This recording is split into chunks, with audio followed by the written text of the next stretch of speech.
Woman constantly tapping her fingers on her face, through Morse code with, the man in the courtroom communicates. The man appears to be expressionless but actually receives the message. He begins to blink in response. The woman immediately understands, and asks how she can be rescued. As the man blinks regularly, the woman pulls out her little notebook and starts taking frantic notes. The trial is soon over. 3 days after the man's first day of judgment, he was executed in a prison, but unbeknownst to all, a plan to escape from the prison had been agreed upon right under their noses. That night Ava followed Luca's instructions, to a wall with a marker. As he pressed the third brick on the left, the wall slowly rose up. Inside was the same 007 sports car. It's actually one of Luca's secret bases. Onward in his car, Ava, he soon reaches the 37 kilometers marker. As the front of the car approaches, the mountain turns into a stone gate rising up. This is also Luca's secret base. As Ava drove in, the view from inside the base, she was frozen in place, pressing the code for the vault that Luca had given her. The secret door pops open. Inside were piles of money. Take whatever you want to fund your activities. Next came the key mission item, yellow and green magic potions. Everything is ready. The plan is on. First,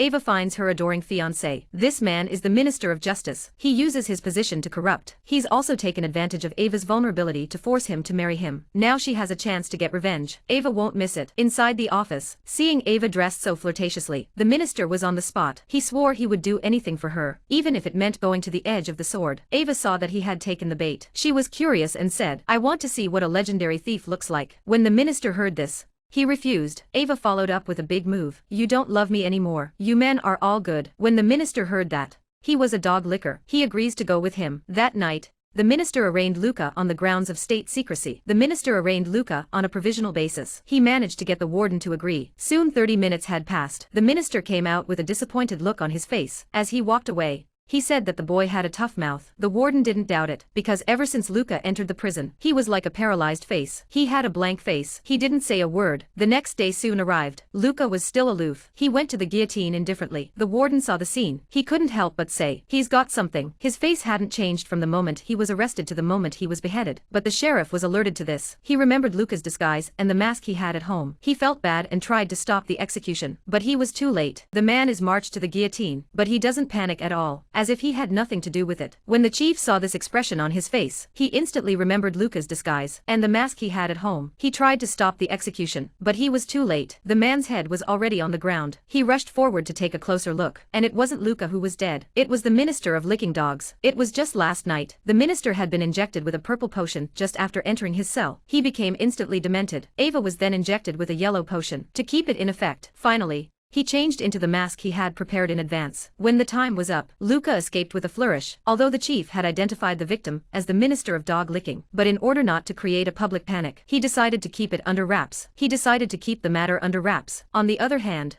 Luca had no idea that he had been exposed. He had the audacity to disguise himself as a minister. He walked into his office with a straight face, searching his vault. Just as he gets the key to the vault, he accidentally saw the mysterious look on the receptionist's face. He realized he had been exposed. He fled through the back door. He passed by the police who were arresting him. I have to say, the receptionist is a real team player. The chief had just told him to pretend he didn't know anything, to keep Luca at bay. The next thing he knew, he was snooping around the house. It was almost as if he was telling Luca. His cover was blown, and so Luca arrives at his meeting point with Ava. Once again, he managed to escape. The next step was to steal the minister's dirty money. To familiarize herself with the bank's security system, Ava posed as a noblewoman. She deposited the 2 paintings in the safe. Then, pretending to be indifferent, asking about the bank's structure. The bank manager was an honest man. He told him everything. The top of the bank was cut out of a huge piece of steel. The ceiling and floor of the bank were surrounded by steel bars, and between the steel wall and the outer wall, there's a barbed wire fence. If anyone touches it,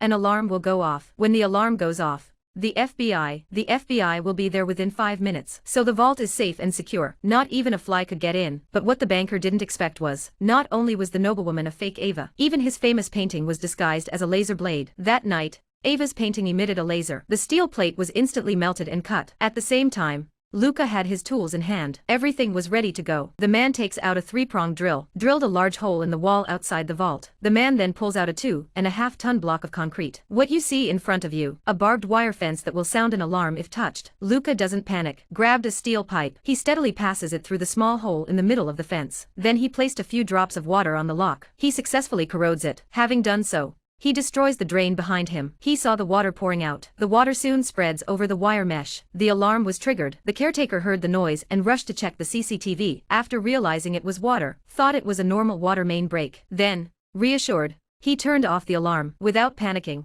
he reported to the supervisor and called the fire brigade. As the fire brigade would not arrive until about 15 minutes later, so he had plenty of time to complete the crime. It was all part of the plan. He then predicted the supervisor's route. He had Eva cut down the tree in his path, forcing him to take a diversion, so that the police and fire brigade had no key to the vault. The police and fire brigade would have no key to the vault, and would be left to stare at the gate. The plan seemed to work perfectly, but he'd underestimated the police's ability to act. Through the death of the dog-licking minister, he learned that he had a large sum of dirty money, and soon traced the money back to its hiding place. And an accident happens to happen in the vault. He decides that it can't be a coincidence, so he decided to send a large number of men to surround the bank, and sent some of his men to watch the sewers. Of course, everything that was happening outside the bank, Luca was oblivious. With the water level over the electric gates and the power cut, he put on his oxygen mask. He started stealing from the water as planned. The plan went very well. Soon he had a treasure worth millions. Just as he was about to emerge, only to find that all the drains were secured. But luckily Eva was there to meet him, and took the guards down. He managed to escape, but just as he was on the river's edge, suddenly he was shot in the shoulder. It was the sheriff. He realizes his men are missing and quickly arrives. But he'd overlooked one thing. Now Luca is not alone. He saw Eva emerge from the water. He knocked him straight down. Luca takes advantage of the situation and snatches the gun from him. But in the end, Luca didn't kill the chief, because he's a Grand Theft Auto. Then he and Eva took off in their speedboat. A few months later Luca was out of the business. He and Eva live happily ever after.